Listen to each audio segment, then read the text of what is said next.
Thanks for joining us for Catio Chat today. It's just Bear and I out here today right now. We wanted to tell you a story, something that happened this morning, involving all 4 kitties and me. So, this morning we got up and did our usual thing. We did our Catio Chat and I got my coffee and I was just doing some stuff and I could hear a funny sound in the basement. And at first I thought it was just a cat probably in the basement doing something. But it continued on. So I decided I was going to go down and just see, because sometimes we get these bugs in the house that make loud sounds. I don't know what they're called, but anyway. So I thought maybe that's what it was. So I went downstairs and there's Loki sitting right up against the window of the wood stove with his face pressed in, looking inside the wood stove, and he never goes near the wood stove. It wasn't hot anyway, because it's just really warm here right now. So we, lucky for the bird, didn't have a fire on last night. So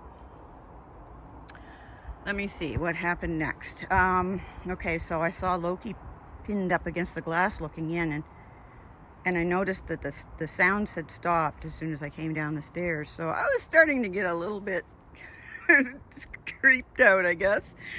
So I went upstairs and got my phone for the flashlight, and I came downstairs and carefully walked up to the stove and shone the flashlight inside the wood stove, expecting to see something. You just wouldn't expect to see.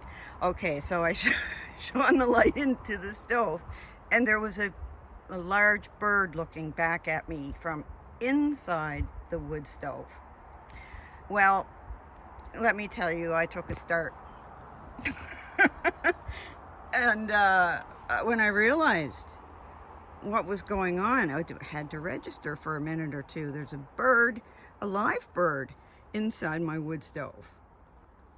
It's a really good airtight stove, so it was still warm from the day before we had it going. So it was nice and warm in there for him anyway. So I got Bear upstairs, and Miss Muffy was sleeping on the couch down there, so I didn't even bother her. I reached in very carefully so that the bird didn't get loose, and grabbed him with my hand.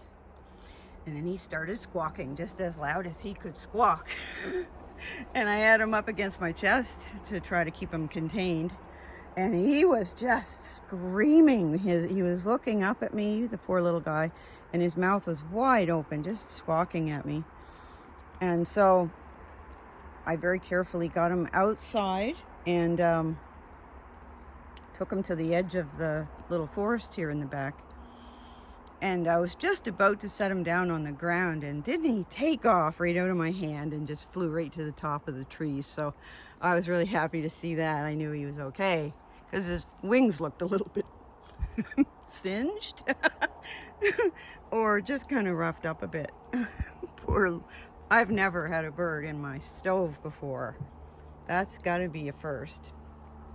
Bear's having a bath here. He takes his bathing very seriously. Yeah, so that's what happened this morning, and I was here by myself, so I had to deal with it. But I don't have a problem really dealing with animals. I just go in and do what has to be done. So he must have been terrified when this big hand came in after him from the inside of the wood stove. Anyway, that's what happened here this morning. It was quite exciting to hear a bird just squawking as loud as it could inside the house. All the kitties were really excited. So anyway, it all ended well. So that's what happened here today. Thanks for joining us.